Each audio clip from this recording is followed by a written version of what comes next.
Ridgeside Canine, house pets to working dogs, obedience to protection. It's January 1st.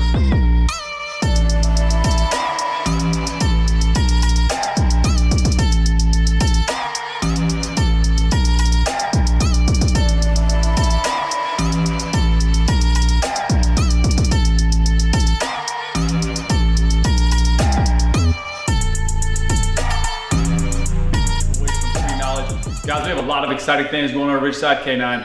5 locations, more in the chute. Got a bunch of good stuff coming down the pike, man. A lot of content being loaded. It's gonna be pushed here momentarily. I want to shoot a really short video to show you how I introduced the e-collar, the clicker, place, load the clicker, associate the e-collar with enthusiasm and motivation, all in one drill, right off the bat on a completely green German Shepherd, just arrived, hasn't seen any of this yet.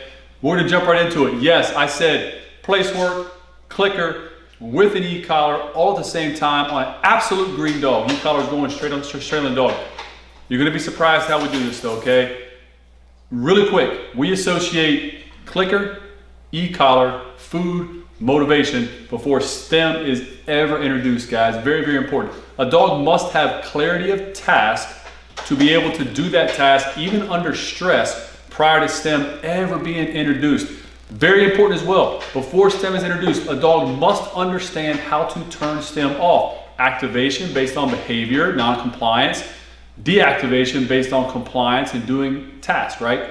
There's a lot of ways to use an e-collar, guys. We don't do escape training here. Some dogs that can work when you're dealing with high-level police dogs, working dogs, it's really not always necessary for medium to low drive house pets. But tone response is a huge part of our system at Ridgeside Canine. What is our system? It's just a marrying, guys. Classical and operant conditioning. From attending Bart Ballone seminar to Bias Holinik seminar, training hundreds of dogs myself, being a police canine handler with a 100% off leash, yes, I said a 100% off leash patrol dog, using the e-collar behind the scenes to teach all kinds of complex tasks, from freezing in place at long duration, dropping, freezing.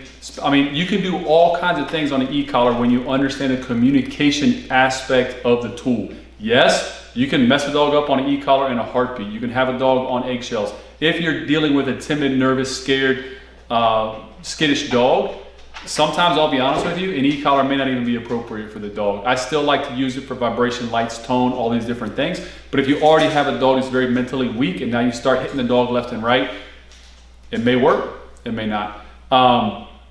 The e-collar should also not always be used as the baseball bat, right? Steering wheel, gas pedal, brake pedal, all this good stuff. Justin Remy, awesome e-collar guy. Larry Crone, awesome e-collar guy. A lot of guys that are in the behind the scenes with the police world, civilian world. You have guys that are just getting known, that aren't really known on the large scale, but are just getting known.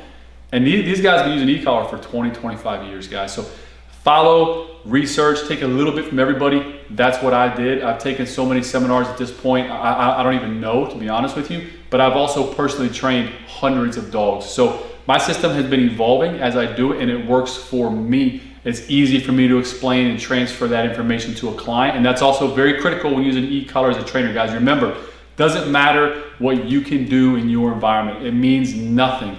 It's what you can teach your client to do with a dog in their environment. That's what it all comes down to. Watch as we get into this. Ridgeside Canine. Right here we have a pet German Shepherd, black and tan. We did some place work earlier with the lure. No clicker, no e-collar, no leash at all. Just throwing food down on the plate. So the dog learned this game pretty quick. Equipment, Garmin Sport Pro, basic mid-level collar. We also use the 550s, the 70s. We'll use whatever Garmin as long as it's the Tritronics Garmin. Clicker on a ring and a handful of kibble. No real treat, just kibble. What I'm gonna do here, guys, I'm gonna introduce pressure to the dog when the dog looks away. When the dog looks back, I'm gonna remove pressure. I'm gonna mark the behavior with the double click, and I'm gonna feed the dog to reinforce the mark. Now, what's the pressure, you're gonna ask? The pressure is audible tone. You say, no, the dog must be on STEM. You must give the dog STEM. No, you don't. Never overlook the power of your seatbelt chime. When you get in your car, you don't comply with desired behavior, your car corrects you. Ding, ding, ding, ding, ding. When you comply, your car removes the correction and releases a quick little pleasure endorphin in you by turning off the audible annoying tone. So let me show you how this works in real time. So again, the only purpose of this, guys, is to work on place, introduce loaded clicker while we're also introducing the e-collar, the feeling of the e-collar, the tone response with positivity, enthusiasm, and food, existentialism. Okay, here we go. She's looking away, he's looking away. Tone comes on. Wait for it. He'll move around right there. As soon as tone comes on, I do nothing. The dog at some point will look up. The second the dog looks at me, turns pressure off, audible, mark, reinforce. So again, I'm gonna look away, tone comes on, right there. Dog looks, I remove tone, I mark, I pay. Wait for the dog to look away. Tone on. He's a smart little shepherd. So again, let me reinforce this again. This is no stem. Tone comes on, audible, it's annoying. Dog looks at me. The tone is immediately removed based on compliance of behavior, looking at me. I then reinforce, I then mark, click, click, and then reinforce. You should be asking yourself a question, but what about talking to the dog? What about the commands? Aren't you supposed to say, look, action, the dog's name, something so the dog knows what to do? Stop talking. It's too much. Too many commands, okay? It's very simple stuff. Tone comes on.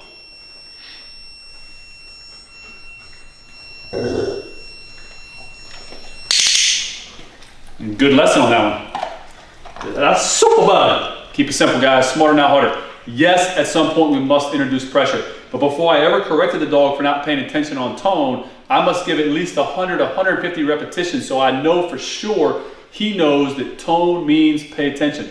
Never correct a dog until the dog has clarity of task. It's not fair to the dog, guys. You will prohibit long-term high-level learning. You'll get quick results, of course. Pressure comes on, shape the dog into a position, remove pressure on compliance. This is very simplistic, low-level e-collar training, to make no mistake about it, guys. So again, when you're using an e-collar, use it with motivation, enthusiasm, build speed. Understand the dog must have clarity of task prior to corrections, physical corrections coming in. Okay, this is very important for long-term high-level training.